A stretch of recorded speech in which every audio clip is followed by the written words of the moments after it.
the Center. Welcome to the Identity at the Center podcast. I'm Jeff, and that's Jim. Hey, Jim. Hey, Jeff. How are you? Not so bad. Yourself? Doing great. Hey, we're here at EIC 2026. We've got the guest that we've all been waiting for, the man who requires no introduction, but We're going to give him one anyway. It's a podcast, right? Yes, it is. So we're at EIC in Berlin. This is our second year here, another amazing conference. We've done a couple episodes like this. This is, I think, the last episode that we'll release as part of our journey here and some of the conversations. But yeah, let's welcome our guest, Mr. Martin Kuppinger from KuppingerCole. Let's see, founder and distinguished analyst. Hopefully I'm getting that correctly. That's correct. Okay. So what does it mean? Let me ask you a question kind of off the cuff here. So what does distinguished mean, distinguished analysts? It means that I will focus more on the thinking about trends, trying to influence the industry. Clearly also a lot of networking stuff, speaking with some advisory, more strategic stuff overall than day-to-day business. So that is basically the shift. Being in that business for more than 20 years. So stepping a bit back from the front line or to a different front line in a sense, because it's clearly still a lot of visibility. So that is the change behind that. Sounds like fun. How's it? Yeah, I guess we'll find out, right? In real time. Yes. So from your perspective, how many times has this conference been in play? It's number 9. Number 9. 19. Okay. And so what is something that you think for people who haven't been able to come out here and be part of this, like what's something that they should take away from this conference? I know we're going to get into like AI and fabrics and things like that, but why should people be coming out to this conference? I think, we in the early days, we had a tagline I still would love to see again, which was thought leadership and best practice.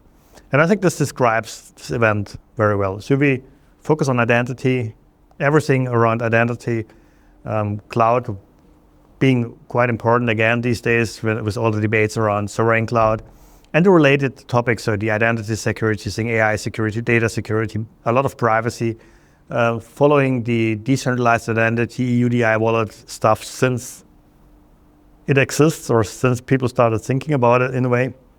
So this is really focused on certain topics with a lot of thought leadership talks, but also a lot of best practice talks from people from their projects and how to do it, how to make it work.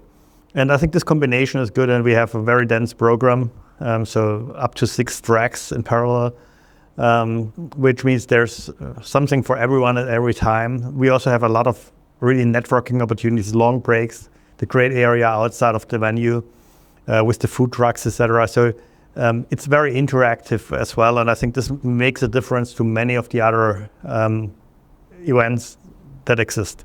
Yeah, it's a very well-run event, so I can appreciate that. I think with the number of conferences we kind of all go to, I think the intention is always to okay, what can we make next year bigger, better, more efficient, whatever it be, but it runs with very good efficiency. The biggest problem that I have with this conference is that there's too much good content. So I have to choose, which ones to go to. I have taken advantage of the stream more than I thought that I would have than I think compared to last year. So hats off to that. If people want to view the content later, this is available for attendees, but it's also for members. Yeah, exactly. And that means if there are 2 or 3 things happening in parallel that you find interesting, you can always say, okay, I'll go to this, and then I look this one or this one later on in the recording, so we make it all available. We stream it and we record it, and I think this is definitely an advantage. So let's talk a little about your keynote. You talked about the idea of AI acting decentralized and autonomous, and this idea of a centralized identity maybe isn't the way to go, at least maybe not specific for Agentic or NHI or workload, whatever we're calling non-humans, for lack of a more cohesive term. Tell me a little bit about that item and, what's driving you with that mindset. So maybe to scope it even a little bit bigger, we had a pre-conference workshop, so on the morning of the first day, very well attended. I think we had some more than 200 people in the room, a lot of people standing, around tectonic shifts that AI brings to identity and security. And part of that is when we look at the agentic AI, that you have these agents and these agents act rather autonomously. So it's not that we have the same level of control as we have in a traditional, for instance, workforce identity management, where we know these are our people and they have certain types of access. This is not happening anymore. It's really autonomous, distributed, fragmented. I think applying the decentralized identity thinking can be extremely helpful here. Instead of saying, okay, we try to do traditional whatever LDAP stuff for agents, which go a little maybe over the top, but this is, I think, now the thinking that can work in a world that is way more volatile, dynamic, fragmented, partially ephemeral, when you look at the lifespan of certain of these things. And so we need to take a different route. I think this is behind that. And we, at the end, what I'd like to trigger is that we really do apply quite some shift left thinking and understand that this is a very different, in probably a more complex challenge. I would even dare to say of all the 35 plus years I'm in identity and security, it's probably the intellectually most fascinating challenge I've seen over all these years. So there's so much changing because simply said, we are used to say whatever Martin or Jeff or Jim, they have access to SAP. That is directed, Jeff to SAP, and it's deterministic to SAP. Right now, we have a situation that we do something that triggers an agent that may trigger other agents that end up at some resource servers. And the resource server not even have an idea about which agent will knock on their door the next minute and why. So it's non-directed and it's non-deterministic, by the way, in more than one meaning. It's non-deterministic because we don't know where it ends.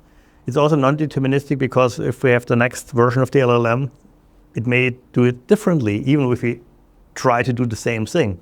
And that means it is a really very different the way we need to do identity access and access now than everything we did in the past. And this is why I said, okay, it doesn't probably, I don't see that it can't work just to try to use the same concepts from a centralized identity world, the same standards, the same principles, to apply them to something which is different, which is more autonomous or, in a sense, decentralized. And I think it's very worth to look at the stuff we developed around decentralized identity, etc., and think about where does it fit, where can it also maybe complement things like OAuth, etc., to enable us to solve this fascinating challenge. Do you think? So I think how I want to phrase this. So you talked about this being one of the most momentous shifts in your career. I can certainly agree with that, right? It's a huge shift. From a speed perspective, where do you think we are from really understanding what the problem is to actually getting into a state where we feel comfortable from a governing standpoint, especially when agentic identity is very hot, obviously, and you're talking about agentic networks inside of agentic networks inside of agentic networks and so on, right? It's like inception. You're going downwards through these things.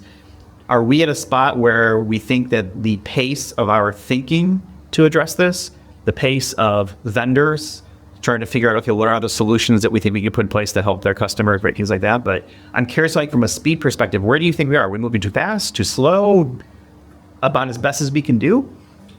And as best as we can do. But so behind that, I think the one point is, so when we take the cloud, this was a very fundamental paradigm shift, which took years and with quite some peaks in evolution, but it was a very long-term thing. During the pandemic, we had certain things that needed to happen much faster. Right now, it's even faster and it's way, way more disruptive. So this is a situation we are facing. Are we lost? No. I think we can handle it. We will learn. We need to understand what we can do with what we have now, tactically, but also work hard on sort of delivering the more strategic, more comprehensive approaches, because some of the things like this applied decentralized thinking will not be something we do in the next 2 weeks. That will take us a little longer, but we also need to act now. With tactical measures, we can look at this a little bit more in detail later on. For the speed thing, I think what was interesting, just anecdotal, when we decided to do this pre-conference workshop roughly 10 days ahead of EIC. And that was when I said I did 1 or 2 talks at vendor events about the changes AI identity and AI security bring, and we need to think about it. I had 10 fundamental changes back then when we started. We had at the workshop 15 already a few days later, plus we had a backlog of, I think, 9 others. I would say the speed will go down a bit. So I think we're getting closer to an understanding, which at least means we have probably understood the most aspects, roughly. The detail work still to be done, but I think we're getting closer in the conversations to have a good picture of what we need to do. So when I go back half a year, I did roughly half a year maybe. I did a podcast with Patrick Harding, the CTO of Ping Identity. It was a LinkedIn Live, and since then I think I have learned an incredible lot of new stuff and understanding and ideas. But it's still so literally all of my business conversations include AI, and in many of these, I still detect new facets of this challenge that needs to be considered. So it's still a moving target, but we are getting closer. And as I've said, we also, I think, can do some things tactically now, and we must do to act. But we also need to speed up things to solve it more fundamentally, strategically, rather fast, because the thing is moving very quickly. I like Jeff's question about distinguished analyst, because I think the analyst takes a lot of information, does pattern discovery, and then helps people understand what's going on in the industry and where things within a track are heading. But I think, use the term influence, right? You're actually influencing. So last year you were talking about identity fabric. This year you talked about AI security fabric. And I think it was like, horizontally oriented, if you will. Identity, governance, explainability, and behavioral. I got that right?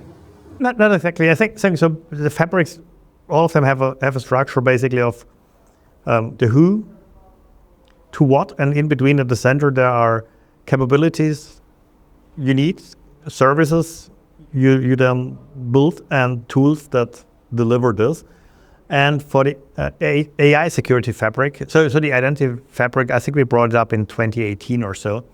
Back then, I at least started my keynote with a slide from the EIC 2019, where I had the 3 main themes of EIC 2019, which were decentralized identity, identity fabric, and AI, back 7 years back. So maybe a bit the trend thing sometimes. And so the AI security fabric, what we see there is AI identity, so this giving identities to agents, the intersection of AI and identity, AI security, safety, governance, and explainability. These were the 5 capability sections, the blocks of capabilities we need to look at. We will underpin this with a reference architecture. We go then more into detail on the building blocks. And some of them we have at a certain maturity level, some at a little bit more mature level, some probably in the early stages, some almost lacking still, but that will be the job of the industry to deliver on that. And that gives then a guidance on what we need, which pieces of the puzzle we need to deliver the full, so to speak, AI security picture over time, so that we can protect this fast-moving, complex, and super important, and also for business super helpful and powerful world of agentic AI and, so to speak, non-agentic, more traditional AI. Yeah, it's interesting. You've run up Patrick Harding, and he's been on our show a few times. I think he was one of the first people to talk about the importance of AI and IM on our show anyway. And now it's like we can't go an episode without talking about it. But you're kind of building these frameworks to think about it for other people to organize their maps around, which that was my point on the distinguished analyst piece. But what I was wondering, so the different pillars that you mentioned, you talked to a lot of identity leaders within their organizations. Are there certain ones of those pillars where organizations tend to be more strong, need to put more, either they're good or they need to put more emphasis? Where are the strengths and weaknesses in terms of organization, or do they need to grow in all the areas? I think they need to grow everywhere. I think the common understanding with most of the practitioners is that there are some logical starting points where we can already now get a grip on the entire thing. And the one area to start with obviously is discovery, because we can't protect, we can't govern what we don't know. So we need to get good on discovery, which is not super easy, the discovery thing, because we need to have discovery at quite a lot of different places. So that might be the platforms where we build agents on, but it might be also the browser, the endpoint, the network. So we need to gather data from different sources to bring it together to have an understanding of what exists, what is managed, what is unmanaged. If it's unmanaged, is it still something which is good, or is it malicious? All that stuff we need. So the discovery part is the one, and this is where we can act, and I think where we see quite some evolution also from a tools perspective. The other is the other side of the edge, so to speak. So here we are the user, and then to the agents to discover the agents, and then the agents go to resources, maybe via an MCP server. And this is, in a sense, the edge where we have a bit of a control point. We need to be clear about that. This is, if you do MCP server authorization, where we see a lot of vendors starting to offer something around, this is definitely just the first step. First, we have also some direct resource access. We have not only MCP servers, but in a way, MCP server authorization is a little bit like what CA Sidebinder brought to us in the year 2000. So we have a layer in front, and we say, okay, we do some, in that case, authorization, very coarse grain, and then we pass it by. We need to work hard on going really into the backends, because there's something behind the MCP server, and we must not forget that. And this is definitely the more challenging, more difficult thing to solve, but still, better start there and do something than do nothing. I think you're right. I think organizations need to focus on all of it.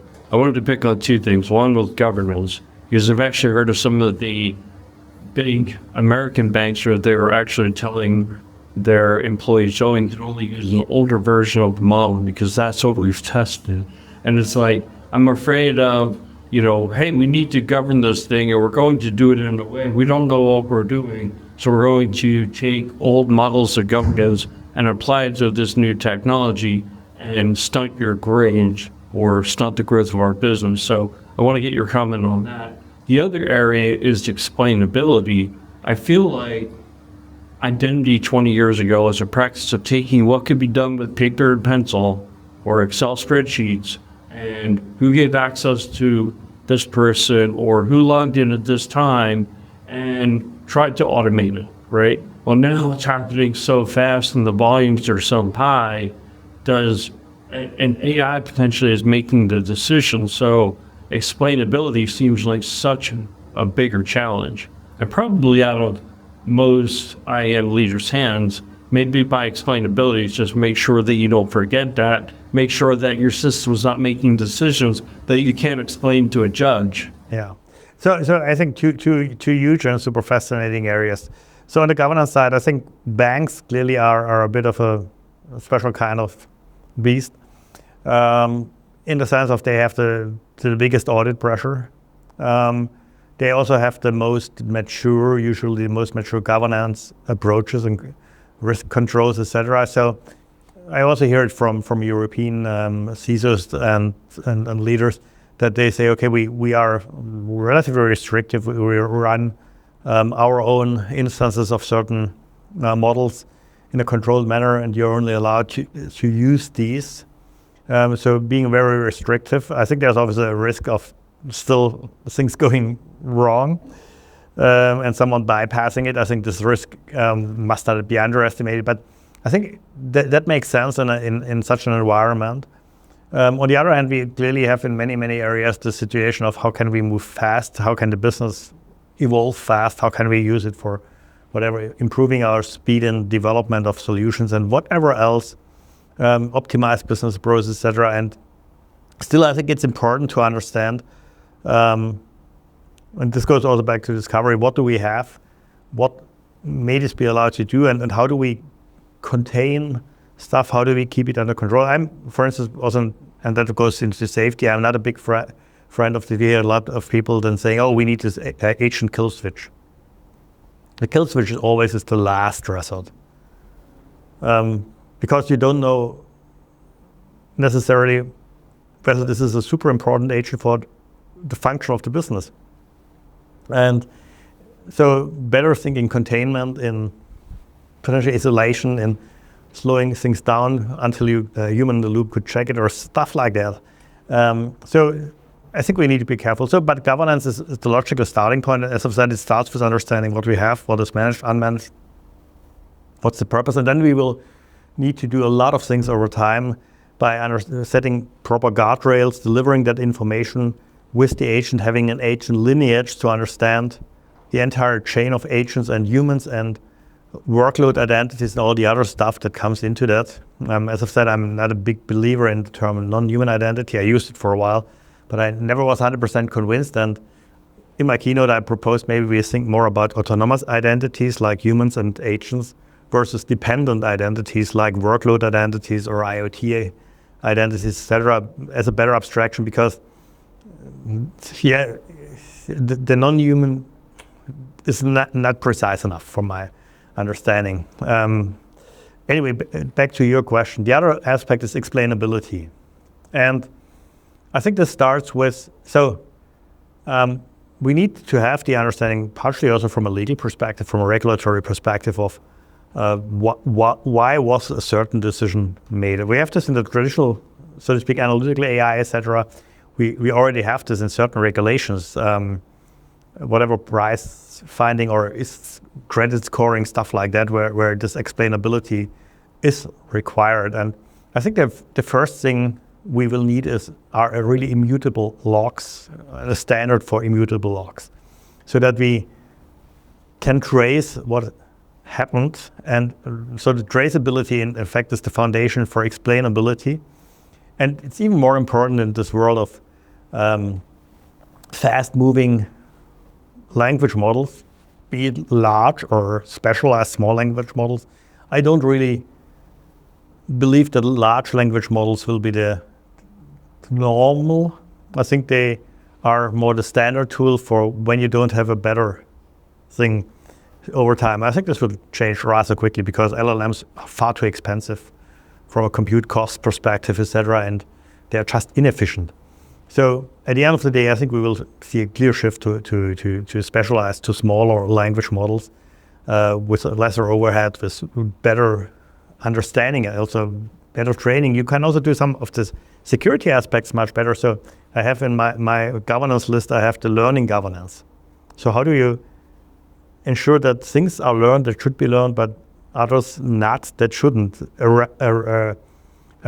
Retrieval augmented generations or RAG isn't the answer on that, because this is black-white. Either you learn or you don't learn. Doesn't make sense. If you have a SLM you own, then you can learn. And then you also have a lot of advantages for the explainability because it's your model and you know what it does. So I think that will be also part of the evolution we are seeing on various fronts, on various areas. But it will definitely remain super, super interesting the next couple of months. And just when we think we've figured it out, it will change. Probably, yes. I think, but isn't that what we had in identity for decades? It's not a new problem. I remember when we did the first EIC, and that was in a market where there were maybe 50 or 80 vendors back in 2007. Someone came to us and said, why do you do a conference for such a small market? Right now we have surely way north of 1,000 vendors in this identity security space without a specific cybersecurity vendors. I think if you count them, someone counted 12,000, be it 6 or 8,000, but it's a huge market. And one of the things that was fascinating also in retrospective to me is when you think it's calming down, it's settling, then the next big evolution happens. And that is the case for the last 20 or 25 years. Always then you think, okay, right now we have a quite stable situation. No.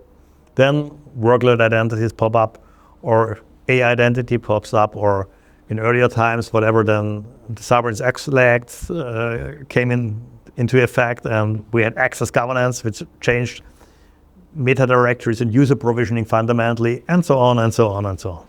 I feel like it's waves in the ocean, right? There's periods of calm, and then something comes along that kind of breaks the surface. Okay, right now everyone is, I don't say freaking out, but let's say freaking out of, okay, how are we going to control these non-human agentic workload, whatever we're going to call them, right? But it's because it's relatively new. The problem isn't new. What's new is the scale of it and the speed with which these things are proliferating. And so you end up in this kind of race condition of, okay, how are we going to catch up? I would say in this case, we probably, maybe the first time, we have something where the problem is new. Because as I've said, this mesh of agent, this non-directed, non-deterministic thing is really something which is different. Interesting. So you think this is a new problem? This is I think it's a new problem, yes. It's not just the old problem on steroids, it's a new problem. I would say it's, clearly there are things which are similar to the old, or the known problem. So the workload identity, that was basically just like a service account. It was something we knew, but way more of these, lesser control structures and a different way to handle it, different parties involved, etc. But there wasn't that much really fundamentally new in it. Right now, as I've said, there's a lot of things which change fundamentally. Clearly, we could always say we still need whatever behavioral analytics, but it's just right now multidimensional and that's unidimensional. So traditionally, we say, okay, this is Martin's behavior, and we detect an anomaly. Right now, we see the agent, but if the agent works for you and then for me, we can't say this is the correct agent behavior, because you may do fundamentally different things with the agent than I do. So it's more than one dimension. And all these things sum up to something where I would say it's really a new, probably more than a new, a bigger dimension. It's probably more a new dimension than a bigger dimension. So the way I think about this is, the reason I don't think it's necessarily a new problem is because it's a combination of existing problems with different facets. So we've got, let's just break it down into human and non-humans just for simplicity right now. Humans and their behavior is not patterned. There might be some loose patterns, but for the most part, they act in a variety of different ways. I might log in from one thing, I might access the other application, etc. A service account traditionally is extremely repeatable, right? The service account exists to connect A to B, and that's all it does. Just some database query. Exactly, right. So it's doing whatever it needs to do. It's plumbing. When we talk about non-human identities, though, the behavior of a non-human identity is much close, well, depending on the non-human identity, can be much closer to a human behavior pattern than a non-human or a traditional service account. And so that's why I don't think it's necessarily a new problem, is what we're doing. We're saying, okay, we've always had a problem of trying to figure out what does behavior look like. For humans, we have some tools that will help us to kind of determine what that looks like. For a non-human, we're still establishing what the behavior looks like. But if I say, okay, like the example you were using where I have an agent that we both share, how is that any different than a admin or an analyst that we would both share? We're both giving them different directions. So if a human was performing that task, they would still be acting in a way that's like, okay, well, I'm not quite Martin, I'm not quite Jeff, I'm doing a little bit of both. Yeah, but still. If you take a travel agent that books travel for you and for me, your travel preferences might be very different than my travel preferences. But a good agent and a good admin would know what those preferences are. But for it may learn it, and when we observe it, we still need to understand who is the agent acting on behalf of, which is there's more than that one dimension to look at. When we have a Linux admin, and you're using the same root account as me, then you still do a certain. So if maybe it's not a root account, but a more specialized backup. So you do a backup, I do a backup. There's not much room for deviations in the behavior. So I think it's probably a bit different. But I see that there's the other side. When we look at it from an access perspective, until now we do everything with the assumption that we know who will need which access to which resource. And that is changing. So we can't predict who or what will ask for which access to which resource.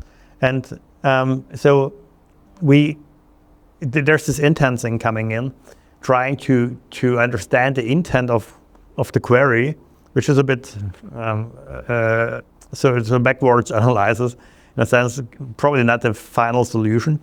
And this is really a sort of really a fundamental shift, I believe. So I think we are well advised. So first, taking tactical measures to what we can do now, we do now. But then we should look at how can we solve that problem of, for instance, agents acting relatively uncontrolled in the mesh, including maybe unmanaged agents. If we have solved that, we also have solved the scenario where we have a very purpose-built, very restricted agent, which in a sense still acts directed and deterministic, because this is then just a simple subset of the bigger challenge. But let's wait and see where we end with this. I'm going to throw a curveball at you. Something that hasn't been brought up at all is humanoid robots. And I'm wondering, do you think, how far into the future are we talking about humanoid robots and the impact of humanoid robots in identity? Have you given any thoughts on this? I mean, is this something that, because you're like a futurist, I'm thinking this has got to be something you've thought about. I haven't thought about that much. I think as of now, AI is relatively good in a relatively restricted use case. We are far away from, for instance, general artificial intelligence, or AGI, artificial general intelligence. I think this is still a long way to go, if it ever will happen. When I was studying quite a couple of decades ago, I read books from even a couple of years more ago from the early AI thought leaders, and then it went calm, and then there's the next sort of enthusiasm, and we made massive progress. But honestly, when we right now talk with, and that's not yet the robot, but when we talk with just a whatever prompt on one of these Gen AIs, sometimes it's really reminds me a bit like talking with a relatively young child, and then explaining, no, not that way, blah blah blah, but no, and so on. Then sometimes you give up or not. I think when we transfer it to humanoid robots, I think for we see them for certain use cases, we see them for certain scenarios, we probably can combine some of these things. It still will be probably somewhat restricted. And I think some of the AI things also, the smart things work when they have a very focused problem to solve. Your assisted driving in a vehicle, in a modern vehicle, that is something which works reasonably well in most vehicles, especially then when they really put in enough sensors and don't just rely on the camera. And then they really work reasonably well. but they are really very, very focused on a certain use case. And so building a humanoid robot for certain specific use cases probably is anyway doable, happening today. The more that things should do, probably the more complex is it. Especially, I think, when we look at AI today, AI is really not good in reasoning. So this is Computer, right? yeah, it doesn't understand the context of reason unless it's explained to it and it can learn it. But if you have a system that analyzes whatever the access in your financial application, and you start with this in February and your fiscal year goes until December, what most likely will happen in December? A lot of unknown things, a lot of anomalies, because your fiscal year ends, there are year's end bookings, a lot of anomalies. If you let an AI look at it untrained, then it's just anomalies. If a human looks at it, how long will it take the human to understand where the anomalies come from? A second? 5 seconds? Not long, at least. It then can train it. But I think this reasoning, this broader context understanding is still something which is not really there. And why do we have the hallucinations? Because something is lacking and then the system starts to hallucinate. I think which can be ignored in some cases, which can go wonderful wrong in other cases when it gets public knowledge that something hallucinated where it shouldn't. And it can be really a safety issue. And the more we go into humanoid robots, it may become a safety issue. Yeah. So you talk over the years about decentralized identity and trust frameworks. And in your keynote, you kind of applied it to the AI world. And I inferred from what you had to say that you think those things become more important in a world with AI. Did I get that right? I didn't fully get the first part of the question. So talking about decentralized identity and the reusable trust frameworks. Yeah. So for decentralized identity, I think we have a way to share information about a lot of different actors or entities. For instance, with the DID, the Decentralized Identity Verifiable Credentials. Mm-hmm. So we have something that logically fits into a world where we have a mesh of different actors, different entities, human workload, agents. And so I think it makes a lot of sense to think about how can we, or is this something which helps us to better solve the challenges we are facing? And that is a bit the way I'm thinking about it. As I said at the beginning, we talked about this being a bit of a decentralized problem. And then there's just this logic that it makes potentially quite a lot of sense to apply the thinking, because we will need to deliver a lot of information to be able to properly authorize at the resource and backend level.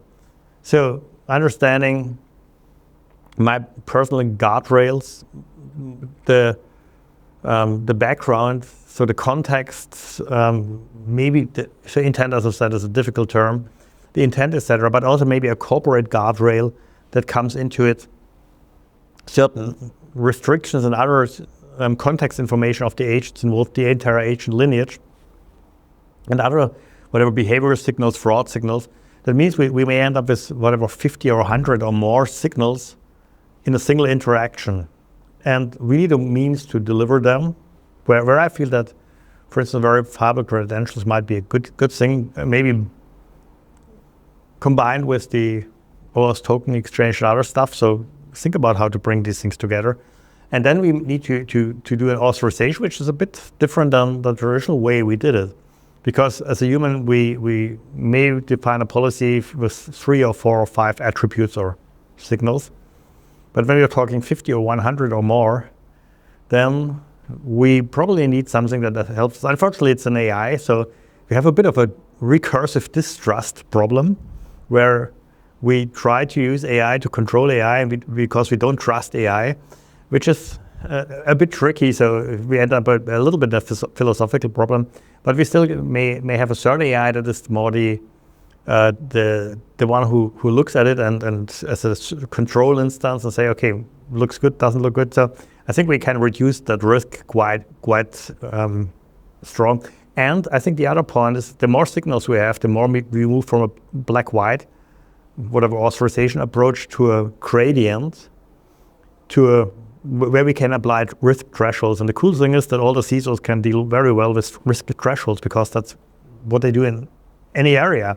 So I think it can work also from that perspective that we say, okay, we understand the risk level, and depending on that, we then make a decision. Then we can go back from this super complex into a relatively static decision. If the combined threshold is at that level, then do that. Will be mathematically quite interesting.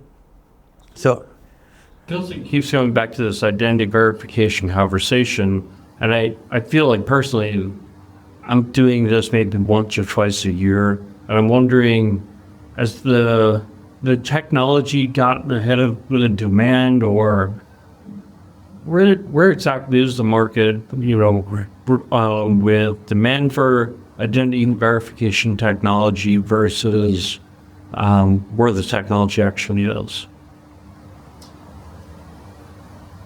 Is it the same? Like I think in a sense it might be close to identity verification. I think there's this thing with all these signals that also came up in conversations we had around passive authentication with some people, where you also could argue if you have a lot of signals, then you probably don't need to actively authenticate anymore because you have enough that identifies you. So starting with whatever, when I take my phone out of my suit, then I do it in a certain manner, and usually for some reason I hold in the wrong direction. So I need to first flip it by 180 degree, then I swipe or do something, and then this device already has a lot of signals. And I think that way, yes, you could argue that we are not that far away from that. And so I think we could also argue that in a sense, there's way more identity verification done than you see, because a lot of this already happens in background. So in that sense, I would say yes, this analogy is probably quite similar, and the technical approach is quite similar. So how do you deal with a lot of signals to sort of know whether you've passed a certain risk threshold or not? I want to tag onto that question with, what does identity verification look like for a non-human identity? Is it just a simple matter of looking at certificates? Does it get more advanced? Does it look more like a human at some point, where identities for non-humans also need to go through some sort of verification process? Because that leads me to my next question, which is consents. That was something that you had a panel with Eve Mailer and some others, and I kind of want to talk about a little bit of sort of that blending of identity verification for non-humans, and what does consent look like when we start thinking about that? Is there a concept of consent when it comes to a non-human identity?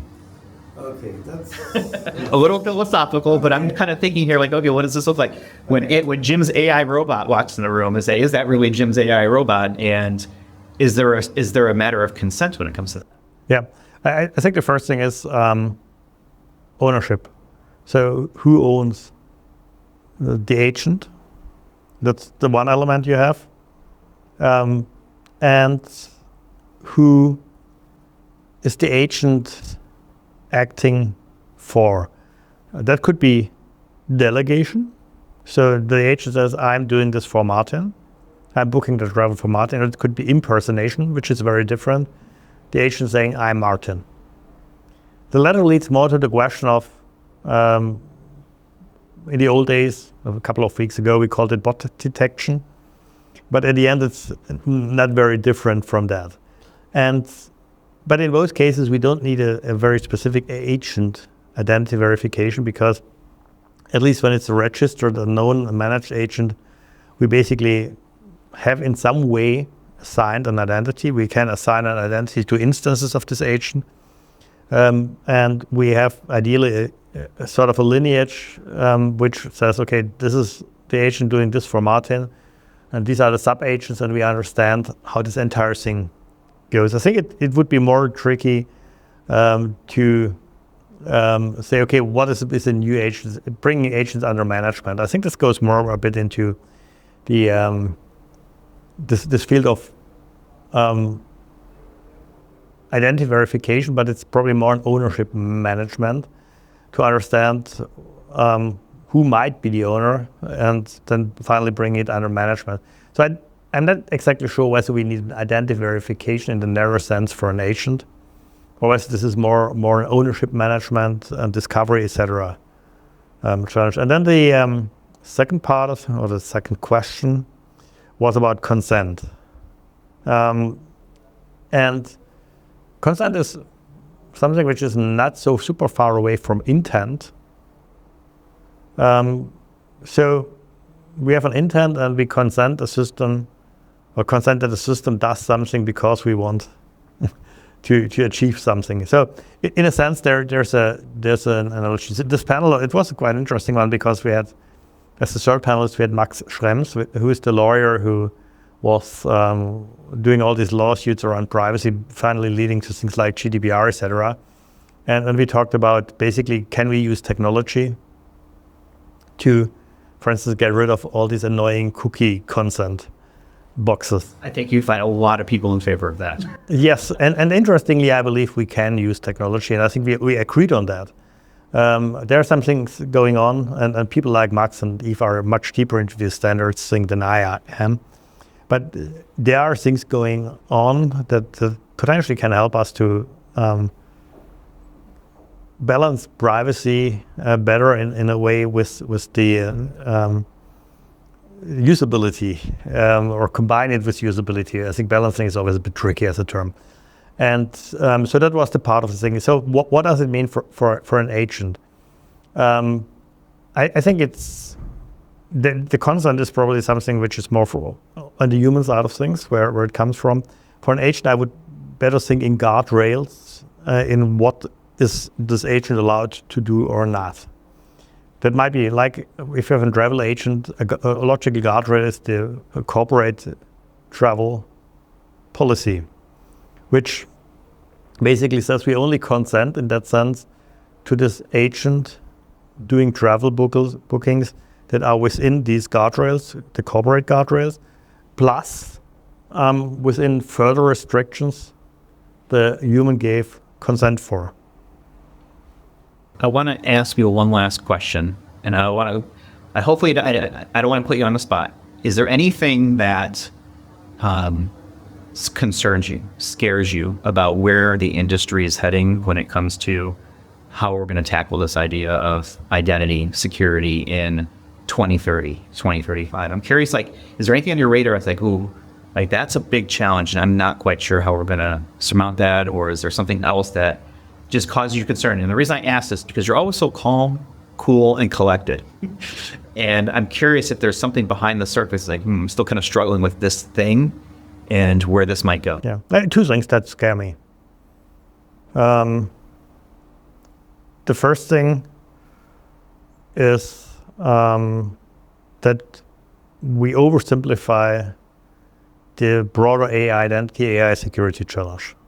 So I think we need the shift left thinking. We need to understand the tectonic shifts. We need to act upon it. Simple solutions may help tactically. They may be a step on our journey, but we must not stop too early. This is the one thing where I'm a bit scared that we just may fall short. The other thing which really scares me is the incredible weakness we have across the globe when it comes to securing OT, operational technology, and critical infrastructures. This is where I really feel that is something that is scary. We had the book, it's right now also for a couple of years available in English language. It was a German book called Blackout by Mark Ellsberg. And this is a book that has been written ahead of Fukushima. And he describes an attack on the European power grids. The scary thing with that book is you read it and say, okay, shit, as a somewhat cybersecurity expert, I have the strong impression this can happen. This is really something very well researched, and unfortunately, yes, that can happen that way. And then it ends up in a really disastrous situation, very worse to read it from that perspective. And we are still not good at all in that respect. And this is, I think, where I'm really scared that something goes really, really wrong. Okay. Well, we're going to end on a lighter note, so we're going to bring it back up, so a little more positive. I want to ask you what your favorite thing about AI is right now. And it could be anything. It could be music generation. It could be just the value that it provides maybe in drafting things. But I'm curious if there's like a thing that's like, yeah, like I kind of like this thing. Assisted driving. It's assisted driving. Assisted driving. This is where I really benefit from in my German car. This is really something which I like. It's so much more safe and relaxed. And it really helps me. It's still that when there's a queue in front of me, my leg still moves, and maybe my wife also alerts me. But basically, I trust more and more that it works, and it makes, for many, many situations, it really makes life so much better. This is something where I feel AI is really super helpful. I'm with you because I drove a Tesla many years ago, and the first time I turned on sort of what they called autopilot, which is really just lane keeping assistance and, adaptive cruise control, things that are relatively standard type now. It was one of those events this is going to change the way people travel. The more people who have it means now you've got more people on predictable behaviors on the road, which means fewer accidents, theoretically, right? There'll always be some things, but the more people using it, the better. But it took me a while to trust it. Yes. How long did it take you to not grab the wheel and try to position yourself in the lane? Because I have a theory that the way a person drives is a biometric factor. The point is, my German vehicle, when I don't take the wheel, after a few seconds, it starts alerting me, and then it starts alerting me more. So I have to have my hand on the wheel anyway. But for instance, for not pushing the brake when there's a queue ahead or so, or someone stopping ahead of you, that took me quite a while. Also, when I changed my car, it again took me a while to sort of reconfirm that it works. It works better, by the way, in my new car. I won't tell which is the old, and I won't tell which is the new one. But at the end, it takes a bit. But I would say the systems I started using, I'm pretty confident in them. But if there's, for instance, a situation where you need to stop very, very fast, something really unexpected, then I still act very quickly because it's still double safety. Yeah, I've been fortunate enough to drive many electric vehicles are typically where you see most of these advanced systems. And I've seen a big disparity in the capability between all of them still. I think they're all heading to the same direction of hands off. You're a passenger more than you are a driver, which we'll get there at some point. But I have noticed that there is differences in the way that each of the different manufacturers approach it. So, I'm fortunate. I have a Rivian vehicle and I have a Polestar vehicle. And they're both relatively the same, but they have different strengths and weaknesses. The Rivian, I can be hands off and take a nice 2-hour commute to my local day job office if I want to, and that works out really well. But it doesn't do well on certain other roads, whereas my Polestar, which is the other vehicle, actually works in more roads, but doesn't have the same hands-off mentality. And it is super annoying when it comes to, are you looking straight ahead? Stop looking at this thing, that thing. And I find it interesting to see these different vehicle manufacturers have different approaches to what they're willing to release to the wild. Going back to Sperry, do you know which data your vehicle sent to whom? No. I mean, I know it's going somewhere. I think we don't open that can right now. But also an interesting topic to look at when we look at a lot of the security things in the world. It's a trade-off, right? It's a convenience factor. Do we need assisted driving? No. Do we find benefit and value in it? Yeah. Do we want to go back? Probably not. Well, once you got used to it, it's really it's not only a convenience; it's also a safety factor. And how much of that safety factor are we willing to trade our personal data to contribute to? Now we're getting into it. Yeah, now we're getting into it. I don't want to trade that, but at least I have a German. Jim, I don't think you've gotten yet into like the self-driving stuff yet, right? You probably are driving. You probably are driving a 9080 F150 or something like that. I do have a pickup truck, but I also have a 2026 Lincoln Nautilus. It's got, they call Blue Cruise. Okay, Blue Cruise, yeah. Okay. And it only works on the interstates, but it's full self-driving, hands-off. It'll even pass cars. So, yeah, I mean, I love technology, and that's what I was going to say. My favorite thing about AI is the rate of change, right? And on one hand, it's great. It's like, if you think about what you can do in ChatGPT now versus 3 months ago, especially when it comes to like image generation or whatever, the thing is that they determine to put their focus on for long. It's incredible. And there's no reason to think it's going to slow down, right? This whole idea of recursive self-improvement is that these models are building themselves 24 hours a day. And the only limitation is how much compute capacity you can throw at them, right? I personally also think the physical manifestation of AI is humanoid robotics. I think 5 years, 10 years, 15 years, it's definitely within our lifetime if we die of natural causes, right? We see humanoid robots everywhere. We're at EIC and humanoid robots are walking all over the place. That's what I think. Okay. Let's see whether We'll see. If it happens in our lifetime, we'll have to come back here and see if I'm right. I grew up in the era of the Jetsons, and I'm still waiting for Rosie the robot in my flying car. Yeah. Will we get there? Yes. Will it happen in my lifetime? I don't know. I would Star Trek hope where I so. could say Earl Grey hot.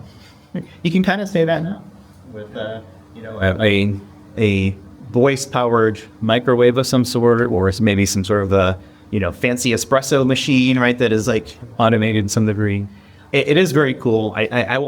I'll say there's one thing that I find really fascinating and very neat is the idea of using some of these generative tools in the health space.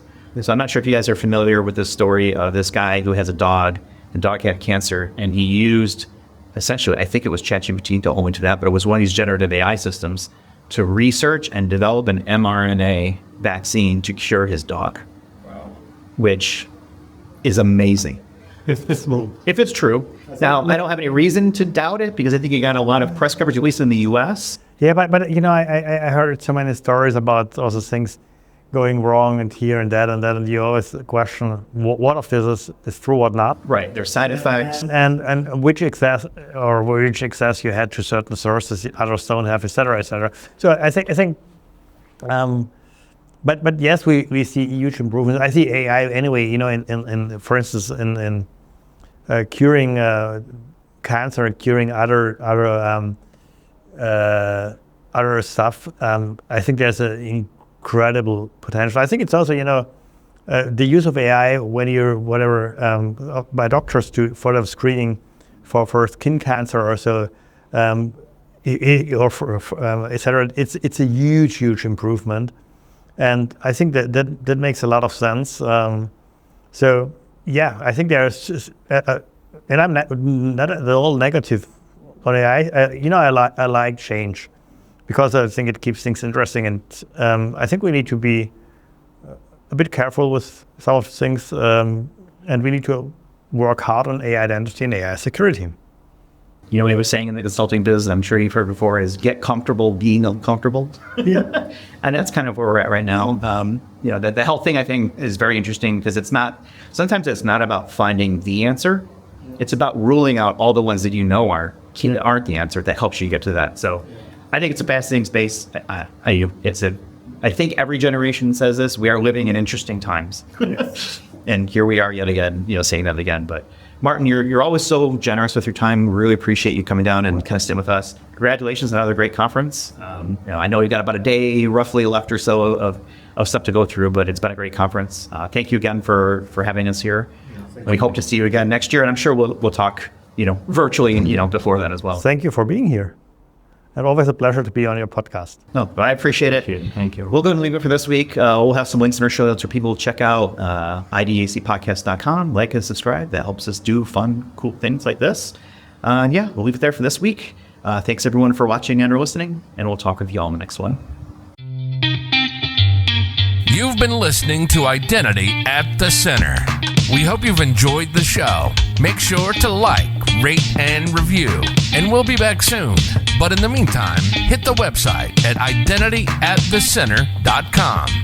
See you next time on Identity at the Center.